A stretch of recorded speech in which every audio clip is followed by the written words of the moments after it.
नमस्कार everyone. Last 2 महीने से कोविड की प्रॉब्लम की वजह से मैं आप लोगों से पर्सनली मिल नहीं पा रहा हूँ, लेकिन आप में से काफ़ी लोग ऐसे जिनसे मेरी फ़ोन पे रेगुलर बात होती रहती है। लेकिन इस बार मैंने सोचा कि आप लोगों को एक वीडियो संदेश दिया जाए। तो लास्ट 4 दिन से, पिछले 5 दिन से, जब से मोदी जी ने स्टिमुलस पैकेज अनाउंस किया था 20 लाख करोड़ का, तो हम लोगों को लग रहा था कि पता नहीं इस 20 लाख करोड़ में क्या आएगा। तो इसका ब्रीफिंग जो थी वो लास्ट 4 डेज से मैडम निर्मला सीतारमण जी दे रही थी हम लोगों को। फाइनली उन्होंने सारी कैलकुलेशन दे दी है कि किस तरह से 20 लाख करोड़ रुपए डिवाइड होंगे और किस तरह से इसका बेनिफिट आम जनता को मिलने वाला है। लेकिन मैं यहाँ पे कहना चाहूँगा कि ये स्टिम्युलस पैकेज की बजाय इसको रिफॉर्म कहा जाना चाहिए। ये जिस तरह से मैडम ने डिस्क्राइब किया है, इस तरह से मुझे ऐसा लग रहा है जैसे बजट पेश करने के बाद जो प्रेस कॉन्फ्रेंस होती है, जो लगातार 4 दिन तक उन्होंने टुकड़ों में की, वो ऐसा लग रहा है। It is like a mini budget. इसमें से काफ़ी सारे रिफॉर्म्स ऐसे हैं जो बहुत अच्छे हैं और बड़े लंबे टाइम से ड्यू थे। तो ऐसा कुछ नहीं है जिससे स्टिम्युलस पैकेज वो होना चाहिए जिससे मार्केट में स्पीड मिले तुरंत ही। ये जो अभी इकोनॉमी की जो लॉकडाउन की वजह से 2 महीने से इकोनॉमी में जो प्रॉब्लम हुई है, उसको एक तरह से बूस्ट मिले। तो मेरे अकॉर्डिंग मैंने पिछले काफ़ी दिनों से प्रधानमंत्री जी को, निर्मला सीतारमण जी को ट्वीट कर रहा था कि आपको स्टिम्युलस पैकेज में क्या क्या चीज़ें इंक्लूड करनी चाहिए। मेरे अकॉर्डिंग क्या क्या चीज़ें इंक्लूड करनी चाहिए थी वो मैं यहाँ पे थोड़ा सा हाईलाइट करना चाहूँगा। पहली चीज़ तो ये थी मेरे अकॉर्डिंग कि जितने भी जनधन अकाउंट है उसमें इंस्टेड ऑफ गिविंग 500-1000 रुपीज़, इनको सीधा एक बार में 2500 रुपीज़ देने की ज़रूरत थी। जिससे क्या होता है, कई बार ऐसा होता है कि एक घर में 2 जनधन अकाउंट है, 3 है, 4 है, 5 है, तो वहाँ से एक स्पीडीली एक मनी जो था वो उनके हैंड में आ जाता।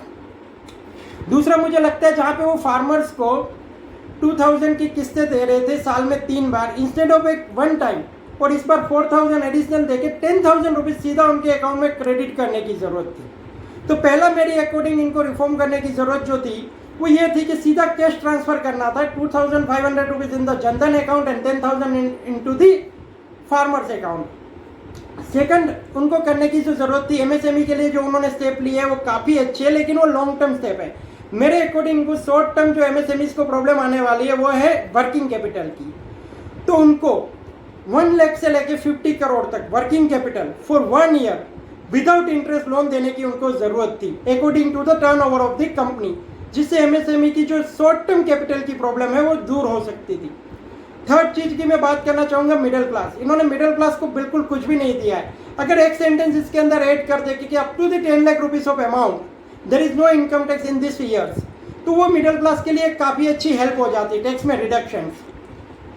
तो यहाँ पे आप 3 चीज़ों को कैटर कर लेते हैं, एक तो बीपीएल को, दूसरी चीज़ आप एमएसएमई को, और थर्ड मिडिल क्लास को।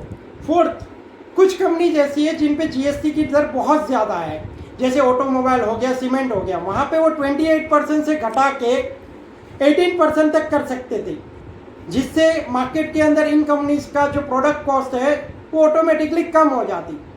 फोर्थ चीज़ जो शेयर मार्केट के लिए उनको करनी चाहिए थी वो करनी चाहिए थी, लॉन्ग टर्म कैपिटल गेन को रिमूव करना चाहिए था। मेरे अकॉर्डिंग अगर ये 4 स्टेप वो ले लेते, और 5वां हाँ एक और एडिशनली आरबीआई को रिवर्स रेपो जीरो करने की ज़रूरत थी। अभी मार्केट के अंदर लिक्विडिटी की बहुत ज़्यादा कमी है, ठीक है। अगर ये 5 स्टेप लेते तो स्पीडीली मार्केट को एक बूस्ट मिल जाता, इकोनॉमी सीधा स्टार्ट हो जाती, और हर एक वर्ग जिसको कहते हैं कि all the members of this country will catered by the government. अब जो भी डिसीजन गवर्नमेंट में लिया है वो बेसिकली स्टिमुलस पैकेज की जगह उन्होंने रिफॉर्म पे ध्यान दिया है, जिनका मीडियम टू लॉन्ग टर्म में इम्पैक्ट आपको देखने को मिलेगा। तो अगर मैं बात करूँ pure share market point of view से या म्यूचुअल फंड इन्वेस्टमेंट के पॉइंट ऑफ व्यू से, तो आने वाले 3 से 6 महीने आपको वोलेटाइल हो सकते हैं। ऐसे में जो एग्जिस्टिंग इन्वेस्टर है जिन्होंने ऑलरेडी म्यूचुअल फंड के इक्विटी मार्केट में इन्वेस्टमेंट कर रखा है, उनको अपने पोर्टफोलियो को बिल्कुल नहीं छेड़ना चाहिए। This is not type two redeem, switch और मूव टू एनीवेयर। अभी आपके पोर्टफोलियो में 15 से 20% तक हो सकता है कि लॉस हो, या आपका जो पुराना प्रॉफिट है वो चला गया हो। तो ऐसे मार्केट कंडीशन में जहाँ पे वोलेटिलिटी बहुत ज़्यादा हो, बिल्कुल कुछ भी टच नहीं करना चाहिए।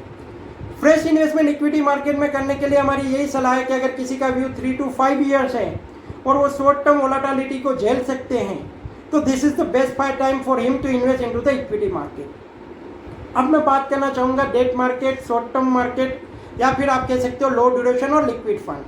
This is the very good opportunity to invest into the low duration fund, जहाँ पे आपको 7.5 से 8% तक रिटर्न मिल सकते हैं.